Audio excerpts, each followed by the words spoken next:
27న వరంగల్లో ప్రతిష్టాత్మకంగా నిర్వహించే బీఆర్ఎస్ పార్టీ రజతోత్సవ సభ రాష్ట్రానికి వెలుగునిస్తుందని మంథని మాజీ ఎమ్మెల్యే పుట్టా మధుకర్ ధీమా వ్యక్తం చేశారు. బుధవారం మంథని పట్టణంలోని రాజగృహంలో ముత్తారం రామగిరి, కమాన్పూర్, మంథని మండలాల ముఖ్య నాయకులతో సన్నాహక సమావేశం నిర్వహించి అనంతరం రజతోత్సవ బహిరంగ సభ వాల్ పోస్టర్ను ఆవిష్కరించారు.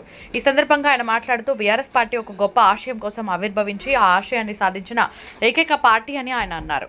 పార్టీ పుట్టి 24 సంవత్సరాలు పూర్తి చేసుకుని ప్రస్తుతం 25వ సంవత్సరంలో విజయవంతంగా అడుగుపెడుతున్న సందర్భంగా అధినేత కేసీఆర్ పిలుపు మేరకు ఏప్రిల్ 27న నిర్వహించబోయే బీఆర్ఎస్ పార్టీ రథోత్సవ సభకు కార్యకర్తలు, నాయకులు భారీ సంఖ్యలో పాల్గొని విజయవంతం చేయాలని పిలుపునిచ్చారు.